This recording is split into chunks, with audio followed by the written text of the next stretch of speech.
এ পর্যায়ে এসে আমরা শিখব কিভাবে একটা মানে ডিজাইনকে আই মিন নিজের ফটোগ্রাফি ডিজাইনকে কিভাবে কাজ করা যায়। তো তার আগে আমাদের ডিজাইন নিয়ে আসতে হবে। আমার তো ফটোগ্রাফি করা না, হোয়াটএভার।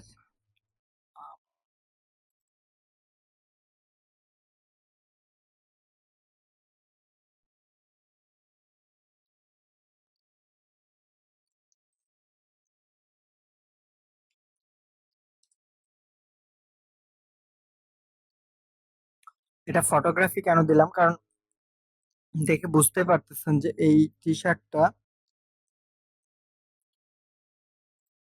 ফটোগ্রাফি করা। অর্থাৎ আপনি হয়তো অনেক কিছু ক্লিয়ার হন নাই যে আমি কি আহ, পাগলের মতো কথা বলতেছি। ক্লিয়ার করি। দেখেন, এই যে টি শার্টটা পরে আছে, আপনি কিন্তু চাইলে নিজেও এরকম একটা সাদা টি শার্ট পরে ফটোগ্রাফি করে সেটাকে কাস্টমাইজ করতে পারেন আপনার পছন্দ মতো। সেটা কিভাবে? আমরা যদি গুগলে কিছু টি শার্ট দেখি, দেখেন এই টি শার্টটা যদি দেখি, এটা কিন্তু ওরকম কিছু একটার উপরেই কাজ করা। এই ডিজাইনটা করছে, এইখানে বসায় দিচ্ছে। এটা কিন্তু আলাদাভাবে এখানে বসানো। এটা ব্যাক সাইড, এটা ফ্রন্ট সাইড।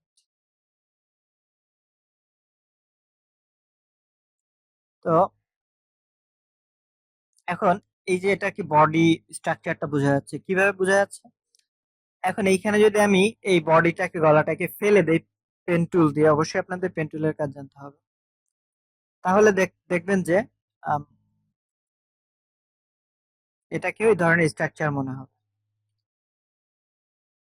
এবং তখন কিছু রিটাচের কাজ করতে হবে। যেমন এই যে এখানে এই ডিজাইন গুলো দেখেন, এগুলো চাইলে আপনি কি প্রথমে একটা সাদা টি শার্ট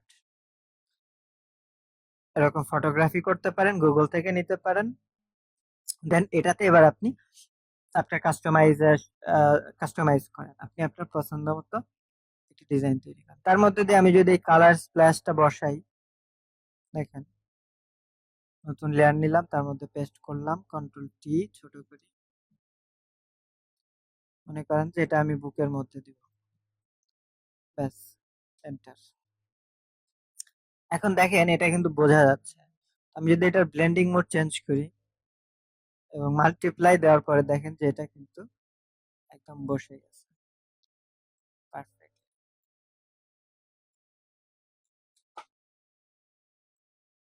এবং ব্যাপারটা এরকম যে এটা যে আমি পরে বসাইছি সেই ব্যাপারটা কিন্তু একদমই বোঝা যাচ্ছে না।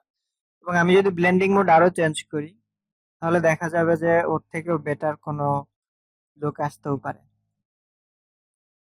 তবে এটার ক্ষেত্রে মাল্টিপ্লাই বেস্ট মিশে গেছে। দেখেন যে কয়েক সেকেন্ডের মধ্যে আপনি একটা নতুন কাস্টমাইজেবল লুক তৈরি করে ফেলছেন।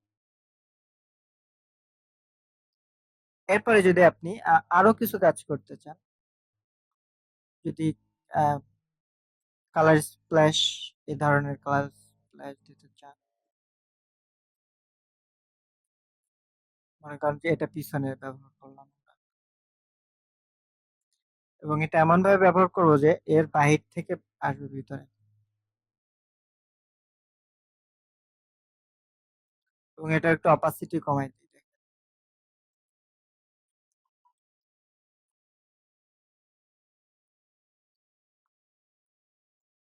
দেখেন এটা কিন্তু বোঝা যাবে, সুতরাং এটুকু আমরা এভাবে বাইরে রাখলাম, এই সাইডটাও। এবার অপাসিটি বাড়াই দিই। এবার ব্লেন্ডিং মোডটা যদি মাল্টিপ্লাই দিই এবং এটাকে মাস্ক করলাম, মাস্ক করে ব্রাশ টুল নিলাম, একটা সফট ব্রাশ নিলাম, নিয়ে উপরে ব্ল্যাক রাখবো, রেখে আস্তে করে ব্রাশ জুম করে নেই। ব্রাশ ছোট করি।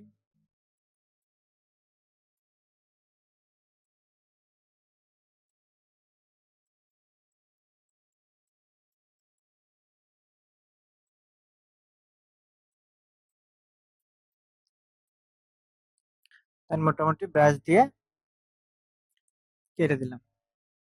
এবার মনে করেন যে দেখেন একটু একটু সাদা বোঝা যাচ্ছে, ব্ল্যাকটার বদল উপরে যদি হোয়াইটটাকে আনি এবং ব্রাশটা ভিতর দিয়ে হালকা করে এদিক দিয়ে টান দিই, তাহলে এই সাদা অংশগুলো চলে যাবে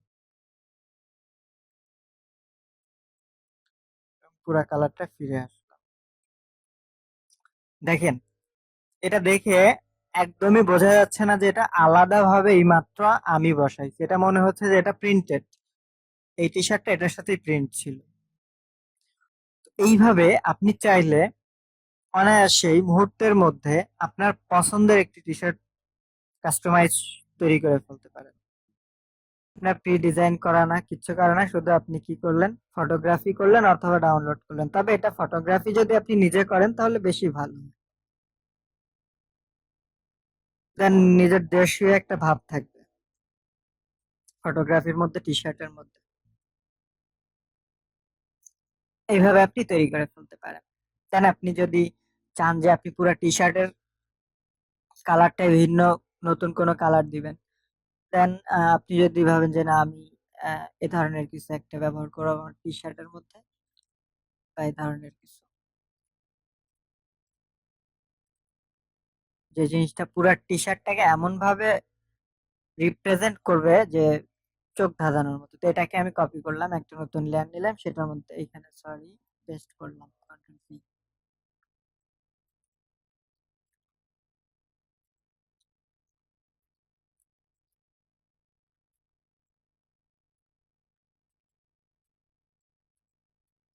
একটু অপাসিটি কমাই, দেখি যে পুরা টি শার্টটা পড়ছে কিনা।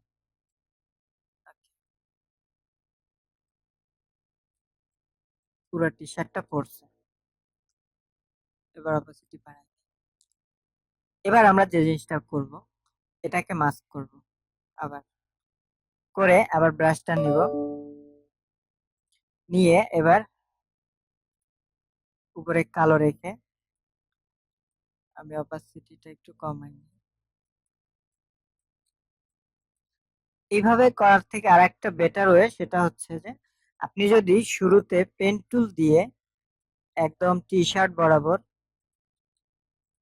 একদম পারফেক্টলি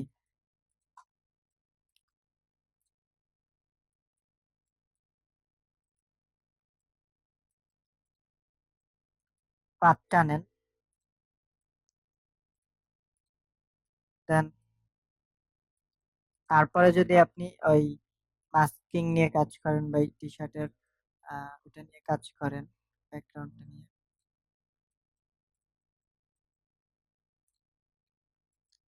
তাহলে সব থেকে বেশি ভালো হবে।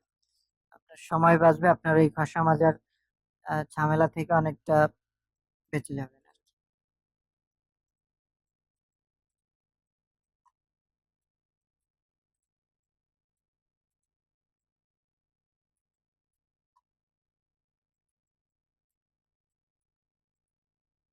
সেই কন্ট্রোল এন্টার চেপে ঠিক এই অবস্থায় আমি এবার আই মিন মাস্কিংটা আমি ডিলিট করে দিচ্ছি শুধু। ঠিক এই অবস্থায় যদি মাস্কে ক্লিক করি, আই মিন সিলেক্ট থাকা অবস্থায় লেয়ারে সিলেক্ট করে মাস্কে ক্লিক করলে দেখেন মাস্ক হয়ে গেছে। এবার যদি এটাকে মাল্টিপ্লাই করে দিই, তাহলে দেখতে পাচ্ছেন যে ওই টি শার্টটাই কালারফুল টি শার্ট হয়ে গেছে। এবার এইখানে যে হালকা একটা ভাঁজ আছে, শেপ আছে, সেটাকে বোঝার জন্য এটাকে সিলেক্ট রেখে ব্রাশটা নিয়ে ব্রাশের অপাসিটি কমাই দিয়ে আমি যদি হালকা করে এইখানে ঘষে দিই কলারের এইখানে, তাহলে এই জিনিসটা একটু ফুটে উঠবে। এবং এইখানে যে দাগটা আছে এইখানে যদি হালকা করে একটু ঘষে দিই,